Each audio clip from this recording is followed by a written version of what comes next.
Our next guest is best known for playing vixen roles on your favorites, Nip Tuck and the reboot of 90210. But that only scratches the surface of what this bombshell is capable of. Check out our in-depth interview with AnnaLynne McCord. Please welcome AnnaLynne McCord. Hey! Hi! Thanks for having me. I want our viewers to know that AnnaLynne and I used to waitress together at Saddle Ranch. That's a restaurant/bar in Hollywood, right? It's a bar masquerading as a restaurant. Do you guys still have your Von Dutch hats? I was too young. I wasn't allowed to waitress. I actually had to just be a hostess. That's right. She was too young to waitress. But that's my point, though. And we're going to get to your horror comedy film, King Knight. So we are going to get to that. But I really want our viewers to know that your journey from the beginning is very inspiring. You did not have an easy childhood. You left a trailer park in Georgia at 15 years old. I want our viewers to know, how did you overcome all of that? I actually recently found a journal of mine from when I was 14 in my trailer park. This is what I'm writing. After I've done a few movies and I have some extra cash, wow. I'm like, how is she looking around? I was looking around my world and thought, no, obviously I'm going to do this. I had this ability to visualize my future, and my younger self just saw it. She knew it. She didn't question it. She knew my dreams were going to become a reality. And I'm like, thank you, younger me. Oh, that's amazing. You manifested it. I love that. Did. I love that. You're very open about your mental health battles. And as someone who has battled depression, I really appreciate it. You're breaking down that stigma. Now, you've talked about being diagnosed with dissociative identity disorder.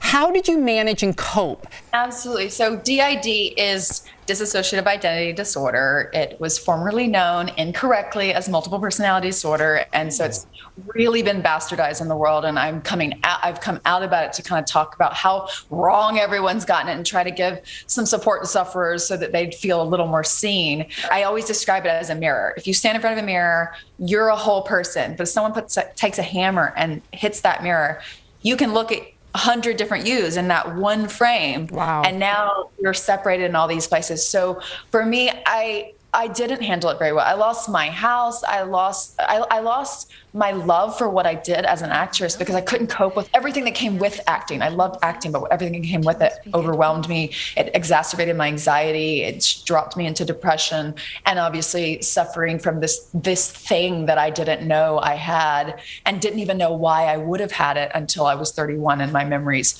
of childhood sexual abuse returned. So I was just in a body surviving. Wow. Just you speaking about it, I can only hope that some of our viewers watching may look at themselves and go, that sounds like me. I'm going to go get help. So thank you. Especially in today's age, dealing with all the problems that we have in society, I'm sure a lot of people relate to that, right? Feeling unhappy. Yep. Absolutely. And see that you can come out of it. And I mean, look at you. I mean, it's a big deal for people to see you. So we appreciate you. And now let's get to some fun stuff. Let's start talking about your latest film. Let's talk King Knight. It's with Matthew Gray Gubler. Now, what can you tell us about how a secretive past turns into a trippy, hilarious journey? Talk to us. In this particular film, I'm doing a voice cameo. So you're showing up for my boo, Matthew Gray Gubler, and Angela Sarafian, who's insane from Westworld and amazing. And this is my coven. We're not having a big fire this year. Why? It just doesn't feel like Beltane without a big bonfire. Light a candle. What on earth are they doing? They're making a statement.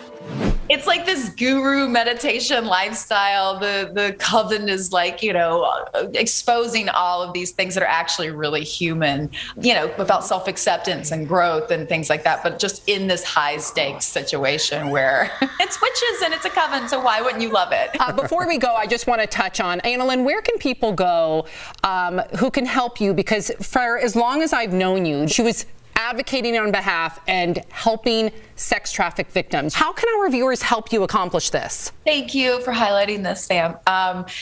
So if you guys want to learn more, we launched a campaign called The Love Storm. We are storming the planet with love. We're going to overpower this thing with our energy and the fight to end human trafficking. And it's a global tour that's actually connecting a network of anti-human trafficking organizations around the globe. You can go to thelovestorm.com or you can follow @TheLoveStorm. I'm very proud of you, especially your philanthropic efforts.